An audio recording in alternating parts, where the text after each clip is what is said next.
Hello students, welcome to education NET aspirants. आज की video में हम लोग पढ़ेंगे psychological basis of curriculum. Psychological basis of curriculum यह एजुकेशन सब्जेक्ट की एक यूनिट की पार्ट है और करिकुलम बोल के एक यूनिट है एंड उसका ये एक पार्ट है। ठीक है, इससे पहले हम लोग sociological basis and philosophical basis of curriculum पढ़ चुके हैं। उसकी जो लिंक है आपको डिस्क्रिप्शन बॉक्स में मिल जाएगी। ठीक है, सो साइकोलॉजिकल बेसिस ऑफ करिकुलम किसे कहते हैं समझने से पहले हमें समझना पड़ेगा कि साइकोलॉजी क्या होती है। ठीक है, तो यहाँ पर जो एक कॉन्सेप्ट है साइकोलॉजी, साइकोलॉजी हम लोग थोड़ा या ज़्यादा सभी कोई जानते हैं कॉन्सेप्ट, पर फिर भी अगर हम इसे बहुत ही इजी वे में समझना चाहें तो साइकोलॉजी को हम 3 वर्ड से समझ सकते हैं। ठीक है, पहला वर्ड है थिंकिंग, कि हम क्या सोचते हैं। ठीक है, हमारा सोच कैसा है वो थिंकिंग। देन फीलिंग, ठीक है, हम क्या महसूस करते हैं, यह हो गया। और जो थर्ड है वो है बिहेवियर, कि हम बिहेव कैसे करते हैं। ठीक है, ओके, बिहेवियर। ठीक है, तो ये जो 3 वर्ड्स हैं ये तीनों एक दूसरे से इंटर रिलेटेड हैं। जैसे कि हम कोई चीज़ सोचते हैं तभी जाके हम लोग को फीलिंग होता है। अच्छा सोचेंगे तो हैप्पी फीलिंग होगा, अगर हम खराब सोचेंगे तो दुख होगा। तो हमारे सोच पे फीलिंग डिपेंडेंट है एंड फीलिंग पे फिर हमारा बिहेवियर डिपेंडेंट है। अगर हम अच्छा सोचेंगे, हम खुश रहेंगे तो हम फिर बिहेव कैसा करेंगे, तो हमारा बिहेवियर जो होगा अच्छा बिहेवियर होगा। तो इस तरह से ये तीनों जो है क्या है, इंटर रिलेटेड है। ठीक है, तो अब अगर हम बात करें इसकी डेराइव्ड मीनिंग की, यानी कि जब इसे खोजा गया था, ये टर्म को जब पहली बार जब इस टर्म को खोजा गया था तब इस टर्म का क्या मीनिंग रखा गया था। ठीक है, तब इसको किस तरह से डिफाइन किया गया था। तो साइकोलॉजी जो है इसको 2 भाग में तोड़ा गया है। ठीक है, पहला है साइकी साइकी एंड दूसरा जो है वो है लोगोस। ठीक है, तो ये जो 2 टर्म है साइकी एंड लोगोस, इसका मतलब क्या है। साइकी का मतलब है सोल एंड लोगोस का मतलब है स्टडी या फिर साइंस। ठीक है, तो हम इसे अगर हम कंबाइन कर देंगे तो क्या होगा, स्टडी ऑफ सोल। ठीक है, तो साइकोलॉजी का मतलब होता है स्टडी ऑफ सोल। ठीक है, अब यहाँ पे एक थोड़ा सा और डिफरेंसेस है। अगर हम बात करें इसकी मॉडर्न कॉन्सेप्ट की, ठीक है, अगर हम इसकी बात करें मॉडर्न कॉन्सेप्ट की, तो मॉडर्न कॉन्सेप्ट में साइकोलॉजी को क्या कहा गया है। तो मॉडर्न कॉन्सेप्ट वाले जो थिंकर्स होते हैं वो साइकोलॉजी को ज़्यादा से ज़्यादा फोकस ऑन माइंड, ठीक है, यहाँ पे किस पे फोकस किया गया है, focus on mind and plus इसका क्या मेंटल प्रोसेस किस तरह से हो रहा है, इट्स अ मेंटल प्रोसेस। ठीक है, तो अभी का जो हमारे साइकोलॉजिस्ट हैं, हमारे जो एडुकेशनिस्ट हैं, वो अभी क्या कर रहे हैं, तो साइकोलॉजी को ज़्यादा से ज़्यादा फोकस डाल रहे हैं माइंड पे, मेंटल प्रोसेस कैसा है, और ज़्यादा से ज़्यादा एम्फोसाइज माइंड पे दिया गया है। और ये जो कॉन्सेप्ट है ओल्ड, जो इसका कॉन्सेप्ट है, ओल्ड जो कॉन्सेप्ट है वो क्या था, तो वो टोटली था स्टडी ऑफ सोल। ठीक है, यहाँ पे साइकोलॉजी को as a metaphysics of soul ऐसे इसको कंसिडर किया गया था। ठीक है, स्टडी ऑफ सोल। ठीक है, तो ये इसके 2 ठो कॉन्सेप्ट हैं। ठीक है, आई होप आपको साइकोलॉजी का डेराइव्ड मीनिंग समझ में आ गया। ठीक है, तो अब अगर हम बात करें एक एग्जाम्पल लेके, मैं साइकोलॉजी को थोड़ा सा और डिटेल में समझना चाहें तो हम क्या कहेंगे साइकोलॉजी को। देखिए, मैं आपको एक छोटा सा एग्जाम्पल देती हूँ यहाँ पे। ठीक है, एक्चुअली में साइकोलॉजी है क्या, किस तरह से ये फंक्शन करती है। तो मान लीजिए एक आदमी है, ठीक है, एक आदमी है जिसका साइकोलॉजिकल थोड़ा प्रॉब्लम है। ठीक है, इस एग्जाम्पल के थ्रू से हम समझेंगे कि किस तरह से psychology thinking, feeling and behaviour के साथ अटैच्ड है। ठीक है, किस तरह से हमारा सोचना, महसूस करना और हमारा जो व्यवहार है, आचरण है, किस तरह से साइकोलॉजी के साथ एसोसिएटेड है, वो हमें क्लियर हो जाएगी इस एग्जाम्पल के थ्रू। ठीक है, तो यहाँ पे जो हम एग्जाम्पल लिए कि एक व्यक्ति है जो क्या है, जिसका साइकोलॉजिकल थोड़ा प्रॉब्लम है, या फिर हम इसे बोल सकते हैं कि वो थोड़ा मैड है। ठीक है, और एक इंसान है क्या है, वो नॉर्मल है। ठीक है, एक इंसान क्या है, वो पूरा कंप्लीटली नॉर्मल है। ठीक है, ये कम्प्लीटली नॉर्मल है। तो जब एक नॉर्मल इंसान, एक नॉर्मल व्यक्ति जब एक मैड इंसान के पास जाएगा जिसका थोड़ा-सा साइकोलॉजिकल प्रॉब्लम है, इससे हाथ मिलाना चाहेगा, ठीक है? अगर ये हैंड शेक करने के लिए हाथ बढ़ाएगा, तो ये जो है एबनॉर्मल आदमी जो थोड़ा-सा मेंटली जो थोड़ा साइकोलॉजिकली वीक है, वो क्या करेगा? तो ये सोचेगा कि ये नॉर्मल आदमी जो हाथ बढ़ा रहा है, ये जो अपना हैंड शेकिंग के लिए जो हैंड बढ़ा रहा है, ये या तो इसको ये थप्पड़ मारने के लिए हाथ बढ़ा रहा है, ठीक है? ये इसका यही ऐसा थिंकिंग है। मैं बोले थे ना कि साइकोलॉजी क्या है? थिंकिंग, फीलिंग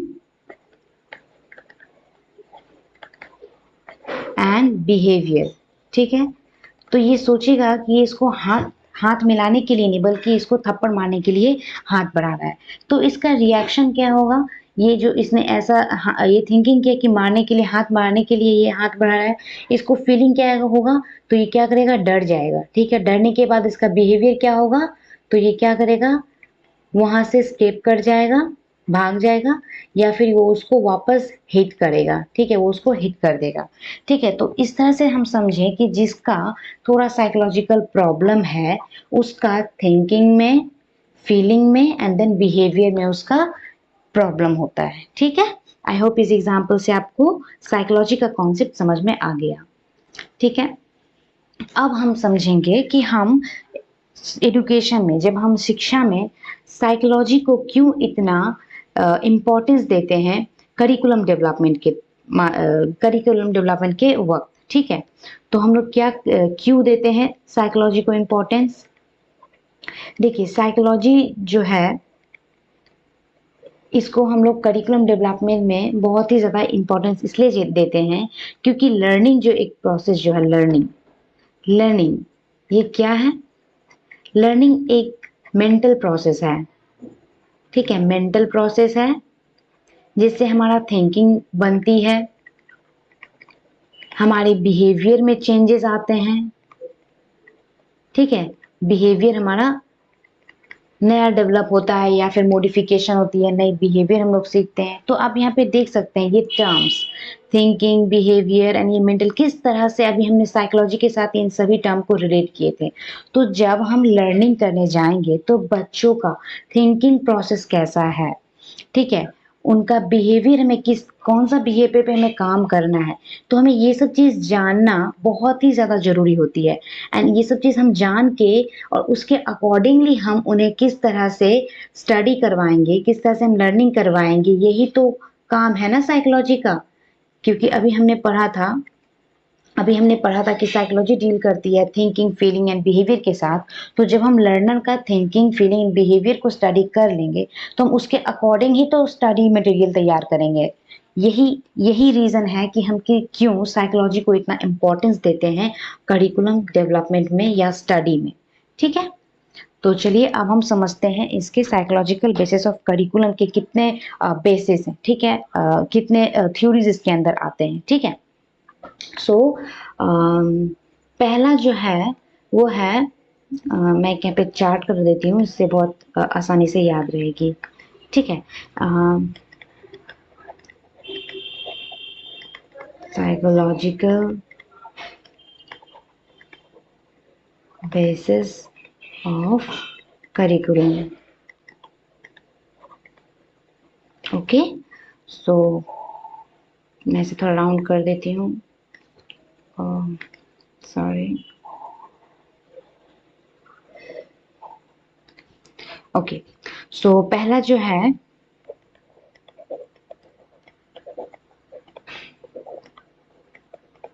बिहेवियरिज्म, दूसरा है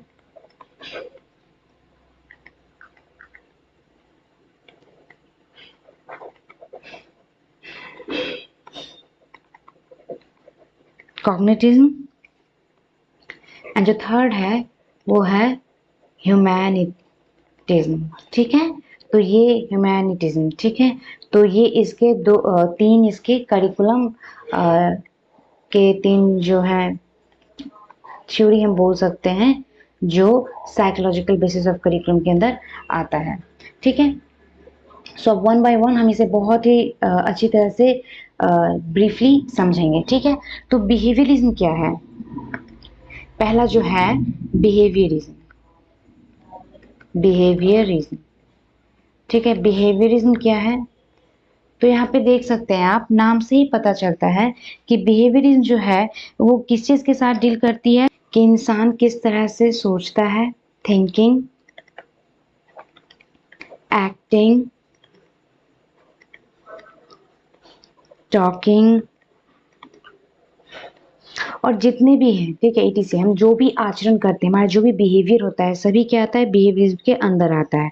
ठीक है, अब इसमें क्या क्या है, मेन बिहेवियरिज्म क्या है कि हम यहाँ पे बिहेवियर को क्या करते हैं कि चेंज करते हैं। ठीक है, बिहेवियर यहाँ पे चेंज करते हैं, मॉडिफाई करते हैं, ठीक है, इम्प्रूव करते हैं,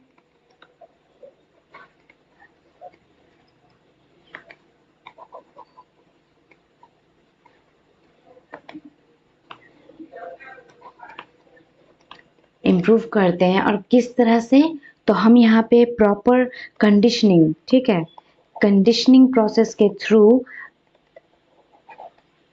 और रिइंफोर्समेंट के थ्रू, ठीक है, हमने ये दो टर्म जो है, इनके जो लर्निंग थ्योरीज हैं उसके अंदर हम ये दो टर्म पढ़े हैं। ठीक है, तो इस बिहेवियर को हम मॉडिफाई करेंगे, चेंज करेंगे, इम्प्रूव करेंगे। ठीक है, किसके थ्रू? तो कंडीशनिंग एंड रिइंफोर्समेंट के थ्रू। ठीक है, हमने ये इसके लर्निंग थ्योरीज में ये ऑलरेडी पढ़े हुए हैं। ठीक है, तो अगर हम बात करें इसके प्रोपोनेंट्स के, ठीक है, तो इनके प्रोपोनेंट्स कौन कौन है, यानी कि इनका कौन कौन जो साइकोलॉजिस्ट जो बिहेवियर्स के अंदर काम किए वो कौन कौन है? तो पहला जो है वो है थॉर्नडाइक। ठीक है, पहला जो है कौन है? थॉर्नडाइक है, इन्होंने कनेक्शनिज्म की बात कही है। दूसरा जो है पैवलोव है, पैवलोव ने बात की है कंडीशनिंग की, क्लासिकल कंडीशनिंग की इन्होंने बात कही है। ठीक है, ये बात कहे हैं क्लासिकल कंडीशनिंग, इन्होंने बात कहा है कनेक्शनिज्म। ठीक है, मैं इस वीडियो में ये सब टॉपिक को नहीं डिस्कस कर रही हूँ क्योंकि वीडियो बहुत बड़ी हो जाएगी और हम यहाँ पे सिर्फ फोकस रखे हैं basis of psychological basis of curriculum समझने पे। ठीक है, और भी इसके स्किनर हैं, बंजूरा। ठीक है, तो ये सारे जो हैं ये बिहेवियरिज्म के एक्सपोनेंट है। ठीक है, अब जो हमारा मेन जो पॉइंट है कि साइकोलॉजिकल बेसिस ऑफ करिकुलम क्या क्या होना चाहिए, साइकोलॉजी के अंदर बेसिस ऑफ करिकुलम क्या क्या होना चाहिए। ठीक है, ये अब हम यहाँ पे समझेंगे, बेसिस ऑफ करिकुलम। ठीक है, तो पहला जो है बेसिस वो क्या बोल रहा है?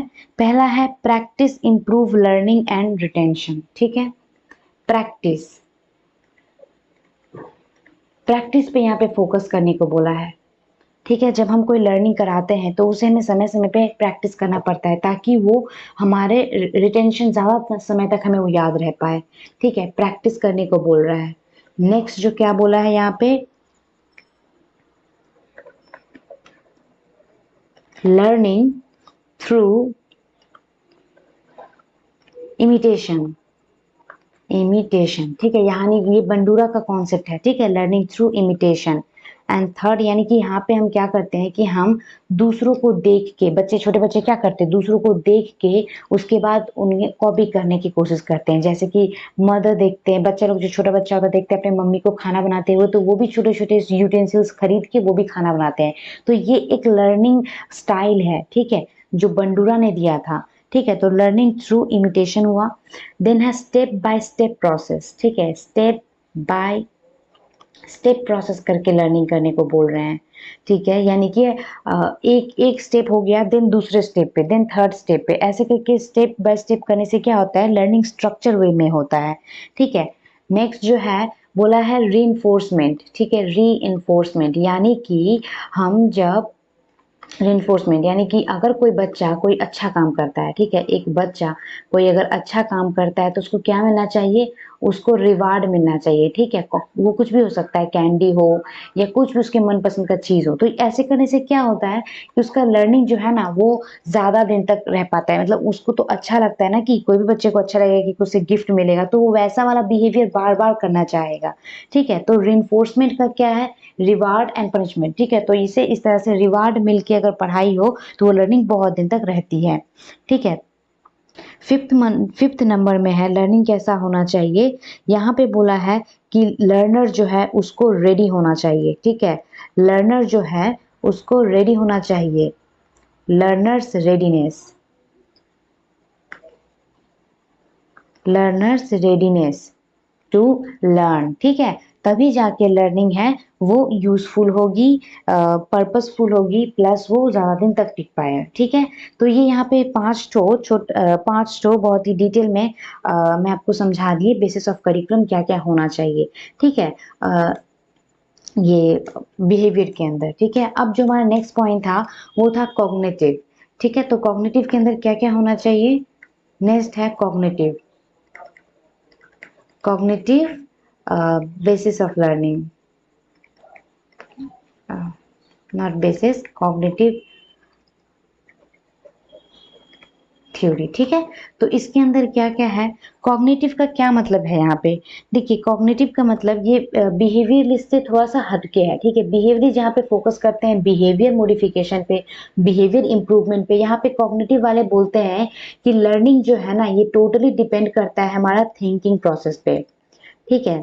थिंकिंग इन द सेंस कि हम किस तरह से कोई भी नए लर्निंग को प्रोसेस करते हैं, लर्निंग को कैसे हम प्रोसेस करते हैं, लर्निंग को कैसे हम प्रोसेस करते हैं, ठीक है। तो लर्निंग को प्रोसेस का मतलब ये है कि पहले हम लोग कोई भी इंफॉर्मेशन कलेक्ट करते हैं, इंफॉर्मेशन कलेक्ट करते हैं, उसे हम लोग अंडरस्टैंड करते हैं, देन हम उसे स्टोर करते हैं, एंड टाइम आने पे हम उसे क्या करते हैं, फिर रिट्राइव करते हैं, ठीक है। तो ये जो एक प्रोसेस है ना इसे हम लोग बोलते हैं लर्निंग प्रोसेस, ठीक है। इसे हम बोलते हैं इंफॉर्मेशन प्रोसेस या फिर लर्निंग प्रोसेस हम इसे बोलते हैं, ठीक है। तो ये जो है कॉग्निटिव थ्योरी यहाँ पे बोला है कि हम किस तरह से इंफॉर्मेशन को प्रोसेस करते हैं उस पर ही फोकस दिया गया है, ठीक है। यहाँ पे जो है जीन पियाजेट इन्होंने कहा था कि लर्निंग जो है ना ये कॉग्निटिव डेवलप लर्निंग जो है ये इंसान का जो लर्निंग होता है वो डिफरेंट डेवलपमेंटल स्टेज के हिसाब से होता है, ठीक है। उसके हिसाब से उन्होंने अपना लर्निंग डिफरेंट स्टेज भी दिया था, ठीक है। तो हम अभी उस पर फोकस नहीं करेंगे क्योंकि वो एक अलग उनका पियाजेट का एक अलग थ्योरी हो गया, ठीक है। तो हम यहाँ पे भी सिर्फ फोकस करेंगे कॉग्निटिव किस तरह से कॉग्निटिव थ्योरीज जो है लर्निंग में करिकुलम डेवलपमेंट में हेल्प करती है, ठीक है। पहला जो यहाँ पे पॉइंट है, पहला है learner are the key performer, ठीक है। तो यहाँ पे लर्नर को ज्यादा से ज्यादा फोकस दिया गया है, ठीक है। लर्नर के एज, एबिलिटी, ठीक है, इंटरेस्ट, इन सभी चीजों पे फोकस दे के लर्निंग करवाना चाहिए, तभी जाके उनका लर्निंग जो है हो पाएगा, ठीक है। नेक्स्ट जो पॉइंट बोला है यहाँ पे, बोला है कि लर्निंग जो भी है ना वो लॉजिकल सीक्वेंसिंग में होना चाहिए, ठीक है। लॉजिकल सीक्वेंसिंग में होना चाहिए, स्ट्रक्चर फॉर्म में, एंड उसका जो क्या होगा ऑर्गेनाइज, उसे प्रॉपर ऑर्गेनाइज करना चाहिए, ठीक है। लर्निंग को proper structure and organise way में रखना चाहिए, ठीक है। थर्ड जो पॉइंट बोला है इसमें, यहाँ पे बोला कि लर्नर को ऑटमोस्ट फ्रीडम होना चाहिए, ठीक है। फ्रीडम होना चाहिए कि वो अपना क्या करे, फ्री डिस्कशन कर पाए, ठीक है। Freedom of learners freedom of expression, ठीक है। एक्सप्रेशन, डिस्कशन, ठीक है, क्रिटिसिज्म, देखिए यहाँ पे वो सब टर्म इस्तेमाल किया गया है जो हमारे डायरेक्ट मेंटल डेवलपमेंट के साथ रिलेटेड है, ठीक है। तो लर्नर को फ्रीडम होगा कि वो एक्सप्रेस कर पाएगा, उसको डर नहीं होगा कि कहीं वो गलत बोलेगा तो कहीं उसको पनिशमेंट मिलेगी या फिर उसका इंसल्ट होगा। एक ऐसा इन्वायरमेंट क्रिएट करना जहाँ पे वो खुद को एक्सप्रेस कर पाए, ठीक है, तभी जाके कॉग्निटिव डेवलपमेंट होती है, ठीक है।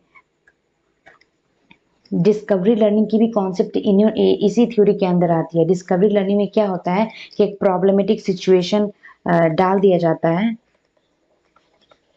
डिस्कवरी लर्निंग, ठीक है, एक प्रॉब्लमेटिक सिचुएशन में डाल दिया जाता है एंड देन स्टूडेंट को बोलता है कि तुम अपना एक्सपीरियंस इस्तेमाल करके इसको सॉल्व करो एंड आंसर निकालो, ठीक है। तो ऐसे में स्टूडेंट क्या होता है कि उसको प्रॉब्लम सॉल्व करने का एक एटीट्यूड आता है, प्लस प्रॉब्लम को परसीव करने का एक नजरिया डेवलप होता है, ठीक है। तो ये सब जो है डिफरेंट जो स्किल्स होते हैं इससे डेवलप होता है, ठीक है। ये कुछ इसके पॉइंट हैं। मैं एक लास्ट पॉइंट जो बोल दूं जो बहुत ही ज़्यादा इम्पोर्टेंट मुझे लग रहा है, वो ये है कि ओल्ड नॉलेज है ना, न्यू नॉलेज जो है, new knowledge is based on old knowledge. Assimilation करके यहाँ पे पढ़ाने की बात की गई है, ठीक है। एसिमिलेशन, ठीक है। ये कुछ इसके कॉग्निटिव जो थ्योरी है उसका कॉग्निटिव बेसिस जो करिकुलम के थे वो कुछ यहाँ पे 5 हमने डिस्कस किया। अब जो हम डिस्कस करेंगे वो है, अब जो हम बात करेंगे वो है ह्यूमैनिटिज्म, ठीक है। ह्यूमैनिटिज्म, ह्यूमैनिटिज्म आप इसे बोल सकते हैं या फिर आप इसे ह्यूमैनिस्टिक भी बोल सकते हैं, ठीक है। ह्यूमैनिस्टिक और ह्यूमैनिज्म, ठीक है। तो ये एक ऐसा कॉन्सेप्ट है, ह्यूमैनिज्म एक ऐसा थ्योरी है जो किस पे फोकस करता है। देखिए ये जो है ना, ये अभी जो हम लोग पढ़ा बिहेवियरिज्म, ठीक है। मैं इसे शॉर्ट करके बताती हूँ, ओके। अभी जो हमने पढ़ा बिहेवियरिज्म एंड कॉग्निटिज्म, ठीक है। ये दोनों क्या है कि बिहेवियरिज्म जो है वो इंडिविजुअल सिर्फ बिहेवियर को फोकस करता है एंड कॉग्निटिज्म क्या है, सिर्फ कॉग्निटिव को फोकस करता है। बट अगर हम बात करें ह्यूमैनिज्म की, ठीक है, ह्यूमैनिज्म की अगर हम बात करें तो ये एक ऐसा थ्योरी है जो ऑल टोटल ह्यूमन को, ठीक है, उसका सारा एस्पेक्ट को डील करता है, ठीक है। चाहे वो कॉग्निटिव हो, चाहे वो बिहेवियर हो, चाहे वो साइकोलॉजिकल, जो भी है वो सारा ऑल ओवर को टैकल करता है, ठीक है। तो इसीलिए ये एक अलग किस्म का एक थ्योरी है जो इसका कुछ अलग ही इम्पोर्टेंस है, ठीक है। ह्यूमनिज्म जो अप्रोच है उसमें हम क्या क्या चीज़ फोकस करते हैं कि यहाँ पे बोलता है कि behaviour is dependent on our concept of our self, ठीक है। यहाँ पे बिहेवियर किस चीज़ पे डिपेंडेंट है कि हम क्या सोचते हैं हमारे बारे में, ठीक है। यहाँ पे सेल्फ को ज़्यादा से ज़्यादा कंसिडर किया गया है, ठीक है। बिहेवियर किस चीज़ पे फोकस है कि what we think about our self, ठीक है। Behaviour is determined, behaviour is dependent on what we think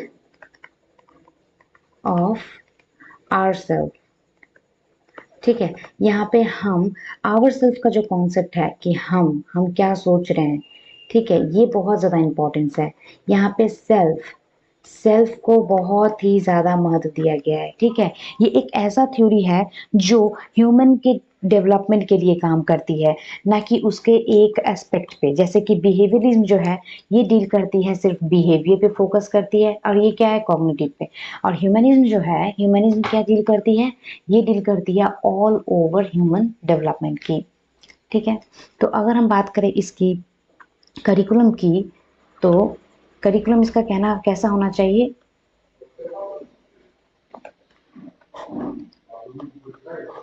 इसका करिकुलम जो है वो सेल्फ एक्चुअलाइजेशन। ठीक है, तो सेल्फ एक्चुअलाइजेशन क्या है कि सेल्फ एक्चुअलाइजेशन हम खुद को कितना अच्छा से समझ सकते हैं। ठीक है, हम खुद को कितना अच्छा से जान पाए हैं, that is what self actualisation is. ठीक है, जैसे कि बहुत ऐसा हम हमारे लाइफ में तो ऐसा होता ही है कि हम खुद के बारे में, अभी के टाइम में हम खुद के बारे में क्या सोचते हैं हमें खुद ही नहीं पता होता है। हमें दूसरा कोई, ठीक है, हमें दूसरा कोई थर्ड आदमी जो भी कुछ बोलता है, हम उसको ही सोचते हैं कि हम ऐसे ही हैं। ठीक है, जैसे कि मान लीजिए ये इसको नहीं पता है कि ये क्या है, इसकी क्या पोटेंशियलिटीज हैं, या फिर अगर ये जानता भी है तो ये खुद को उतना इम्पोर्टेंस नहीं देगा, खुद को उतना कंसिडर नहीं करेगा जितना कि ये बी आदमी जो है, जो थर्ड आदमी है, वो इसको क्या बोलेगा। ठीक है, ये बी आदमी इसको जो भी बोलेगा ये सोचेगा हाँ ठीक है मैं ऐसे ही हूँ। ठीक है, तो ये जो कॉन्सेप्ट है इसको ही चेंज करना है ह्यूमैनिज्म को। ठीक है, ह्यूमैनिस्टिक जो पॉइंट ऑफ व्यू रखते हैं उनका कहना है कि ये बी आदमी क्या बोलता है ए आदमी को ये मैटर नहीं करता है, बल्कि ये ए आदमी खुद के बारे में क्या सोचता है वो ज्यादा इम्पोर्टेंट है। ठीक है, क्योंकि ये बी आदमी है, ये कैसे जानेगा ए आदमी को। हाँ, ये आदमी तो डिफरेंट पीपल है, ये एक खुद को कितना अच्छी तरह से जानता है, ये चीज ज्यादा इंपॉर्टेंस रखता है रैदर देन कि ये बी आदमी। ठीक है, तो ये है सेल्फ एक्चुअलाइजेशन का मतलब कि हम खुद को कितना अच्छी तरह से समझ सकते हैं। ठीक है, नेक्स्ट जो पॉइंट है इसका वो है डेवलपमेंटल टास्क। ठीक है, डेवलपमेंटल टास्क का क्या मतलब है।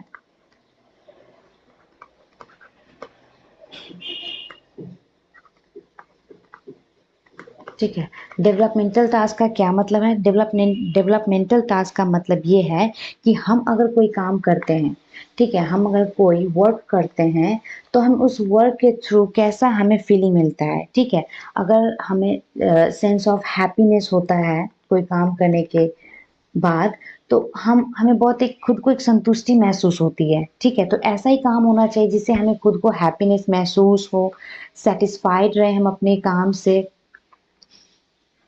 ठीक है,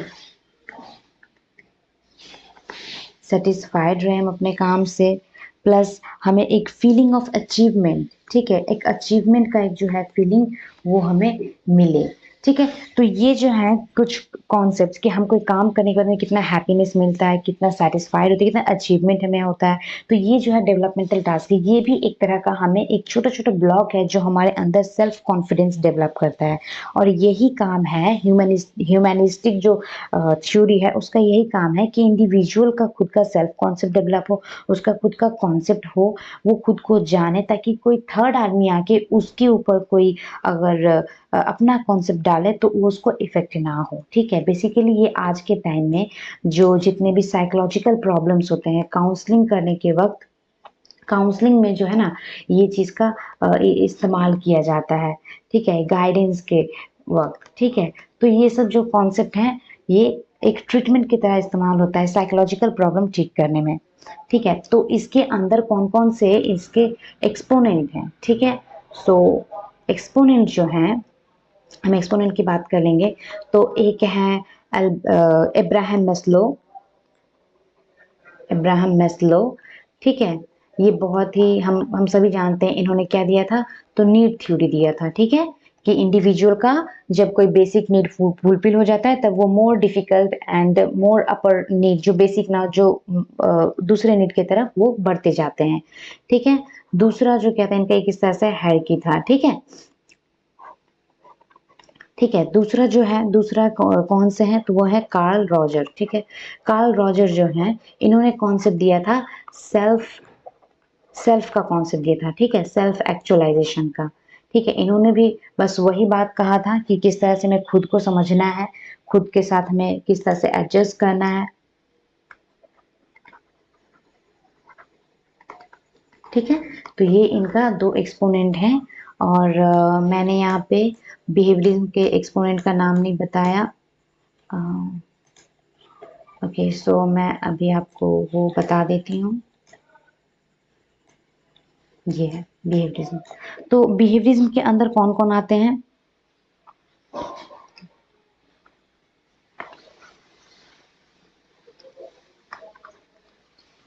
सबसे पहला जो है जीन पियाजेट, दूसरा जो है जेरोम ब्रूनर, इन्होंने एक कॉन्सेप्ट दिया था डिस्कवरी लर्निंग का।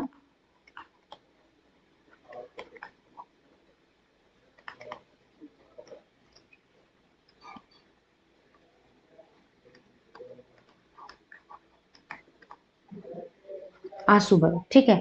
तो ये कुछ एक्सपोनेंट है जिन्होंने अलग अलग कॉन्सेप्ट दिए थे। आसुबल जो है वो क्या बोले थे, मीनिंगफुल लर्निंग की बात कही थी, ठीक है। लर्निंग ऐसा होना चाहिए जिसमें स्टूडेंट को लर्निंग समझ के कॉन्सेप्ट डेवलप करना चाहिए रादर देन रूट फैक्ट, ठीक है। तो ये सब इनके कुछ एक्सपोनेंट्स हैं, ठीक है। सो आई होप आपको समझ में आ गया होगा साइकोलॉजिकल बेसिस ऑफ करिकुलम क्या है, इसके 3 ठो क्या मेन प्रिंसिपल्स हैं, cognitive, behaviourism, cognitive and humanism. उन्होंने किस तरह से करिकुलम को डेवलप करने के लिए वेज बताए हैं, प्लस आपको साइकोलॉजी का भी कॉन्सेप्ट आई होप समझ में आ गया होगा। अगर नहीं आया होगा तो आप प्लीज़ मुझे कमेंट करके बता देना। एंड इसकी जो पीडीएफ है वो मैं आपको व्हाट्सएप जो हमारा ग्रुप है उस पर मैं शेयर कर दूंगी। एंड आप हमारा व्हाट्सएप ग्रुप में ऐड हो सकते हैं, प्लस आप टेलीग्राम में भी ऐड हो सकते हैं, ठीक है। लिंक जो है वो डिस्क्रिप्शन बॉक्स में आपको मिल जाएगी। And thank you so much देखने के लिए। अगर आपको अच्छा लगा हो वीडियो तो शेयर करना एंड चैनल को सब्सक्राइब करके बेल आइकन दबा देना। Thank you so much.